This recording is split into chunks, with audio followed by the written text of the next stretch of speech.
kita meminta pandangan dari para anggota supaya lebih efisien waktunya. Kita pertama lakukan memberikan kesempatan berdasarkan praksi. Nanti akan kita mintain secara acak, tapi untuk yang pertama ini kita beri kesempatan ke praksi yang paling banyak keanggotaannya di Komisi 8. Kami persilakan praksi Partai Demokrasi Indonesia Perjuangan. Ya, terima kasih pimpinan. Karena per fraksi, kalau begitu, kalau setelah saya ada tambahan boleh nggak? Atau nanti diputar dulu, diputar dulu okay. fraksi, baru nanti kita kasih kesempatan kemudian. Terima kasih. Assalamualaikum warahmatullahi wabarakatuh. Yang saya hormati pimpinan beserta anggota Komisi 8, Bapak Ibu Mitra Komisi 8, Dirjen PHU, Pak Sekjen Kemenak, Pak Dirjen PHU, BPH, kemudian ada dari Lion Air, Kemenkes maupun dari Garuda. Garuda terakhir saya sebutkan karena masih di bulan Syawal. Saya atas nama pribadi mengucapkan taqabbalallahu minna wa minkum, syamana syamaku, mohon maaf lahir dan batin. Bapak Ibu yang dirahmati Allah Subhanahu wa taala, terima kasih atas pemaparan Bapak-bapak sekalian kaitan dengan persiapan pemberangkatan ibadah haji 1446 Hijriah atau 2025. Saya akan menyoroti awal pertama kaitan dengan masalah pelunasan haji. Bagaimanapun juga saya mengapresiasi sama seperti halnya yang disampaikan oleh BPH bahwa skema perpanjangan waktu pelunasan kemudian bisa membuka lintas provinsi yang penting masih dalam satu embarkasi, mungkin itu bisa menjadi satu solusi dan langkah yang sangat progresif dari Kementerian Agama.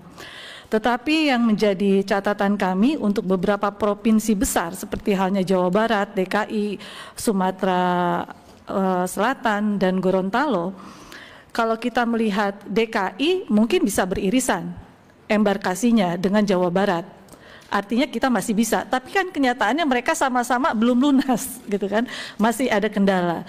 Nah, apakah memang skema ini yang Bapak buat ini bisa tidak lintas embarkasi? Karena bagaimanapun juga kita menganggap bahwa kita sudah memberikan kuota sebanyak-banyaknya, kalau tidak terserap sayang. Nah, di luar itu yang saya ingin tanyakan kepada Bapak-bapak sekalian, sistem komunikasi yang dilakukan Bapak-bapak terutama dari Kementerian Agama dengan provinsi masing-masing ini seperti apa? Karena kan tidak mudah kalau kita mengingat tenggang waktunya sangat pendek. Kemudian apalagi kalau nanti lintas provinsi. Nah, antisipasinya, kloternya mau dibuat seperti apa? Nggak mudah juga kita untuk menentukan itu semua.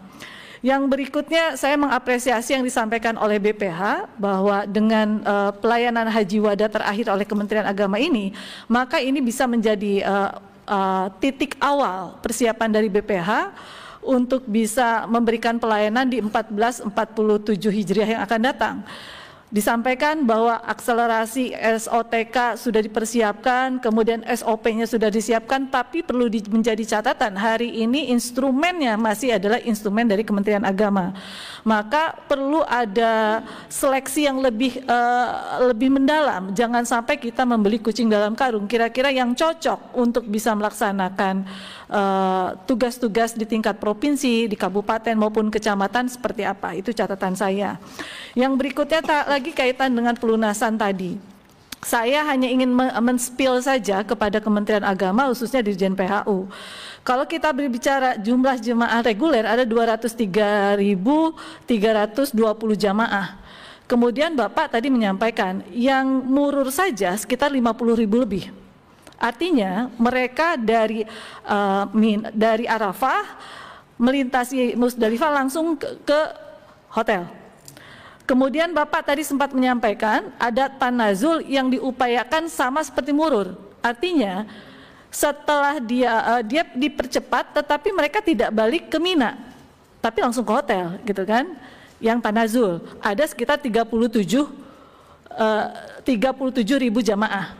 Maka kalau kita asumsikan ada sekitar 87.000 jamaah sebetulnya yang mereka meninggalkan Mina tidak mengisi Mina. Sementara kapasitas Mina tadi disampaikan oleh Bapak itu sekitar untuk 150.000 jamaah.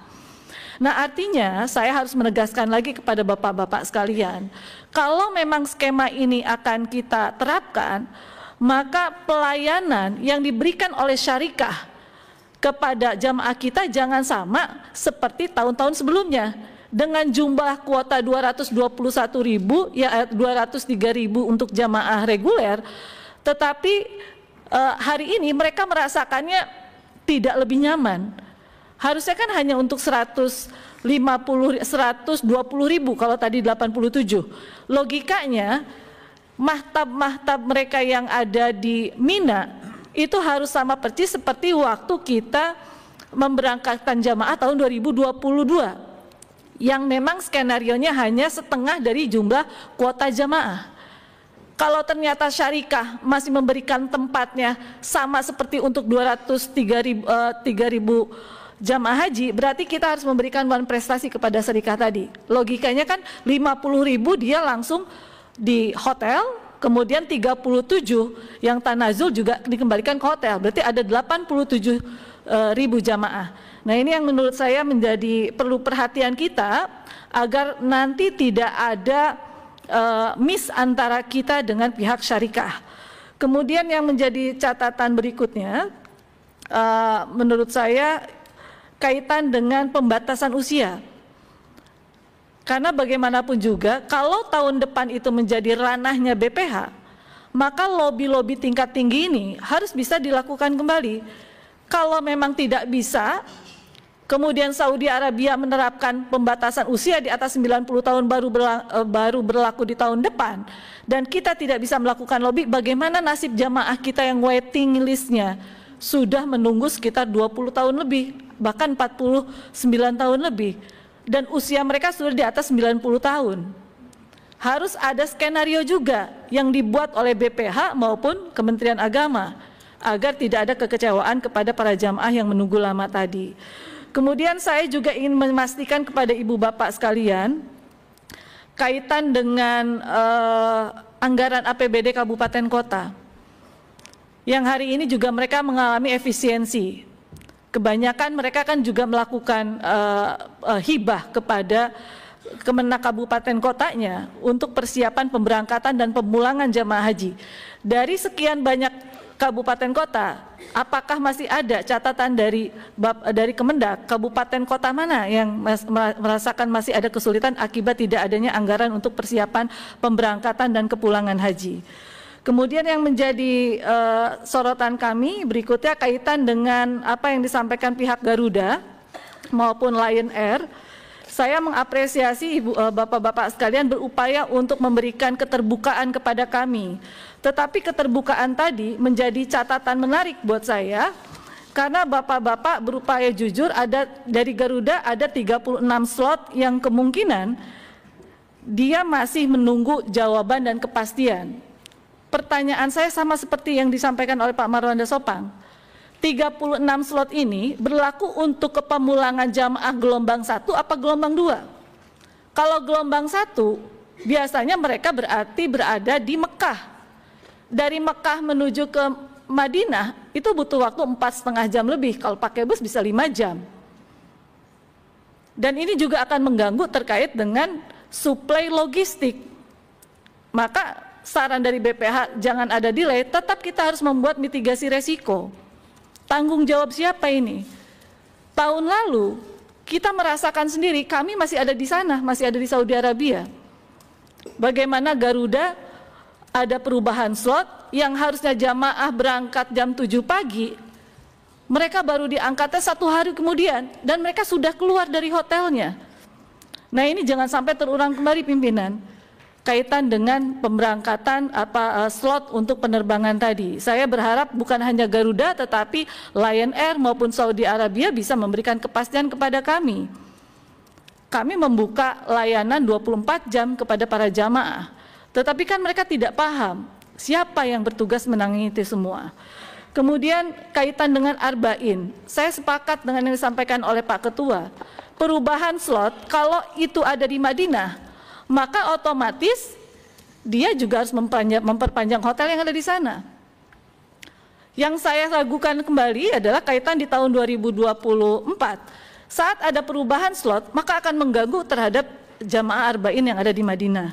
Nah ini Pak Dirjen, saya harus memberikan kepastian kembali kepada Bapak untuk melaporkan kepada kita. Kira-kira butuh waktu kapan? Kalau tadi disampaikan Garuda, mereka bisa memberikan kepastian apabila gelombang 2 sudah diberangkatkan 10 hari setelah itu. Tapi kan kita tidak mungkin melakukan rapat. Kira-kira solusinya seperti apa? Sehingga DPR bisa ikut melakukan pengawasan. Yang terakhir mungkin pimpinan, saya juga harus memberikan catatan saja kepada Kemenkes. Terima kasih banyak bahwa jumlah petugas yang kurangnya sekitar 120 harusnya bisa diberikan oleh Kementerian Agama di Dijen PHU apabila nanti ada penambahan petugas. Tapi pertanyaan saya, anggarannya siap apa tidak? Karena nggak mudah, kita minta tambahan, tapi kalau anggarannya tidak disiapkan. Kemudian yang paling terakhir kaitan dengan asuransi, Pak Pimpinan. Asuransi nggak pernah kita bahas. Asuransi jamaah ini tanggung jawab siapa? Karena kita juga harus meyakini dan memberitahukan kepada jamaah atau yang keluarga mereka pada saat menjalankan ibadah haji wafat yang bertanggung jawab siapa, gitu kan. Mungkin itu saja, terima kasih banyak. Wassalamualaikum warahmatullahi wabarakatuh. Waalaikumsalam. Terima kasih Bu Seli. Kita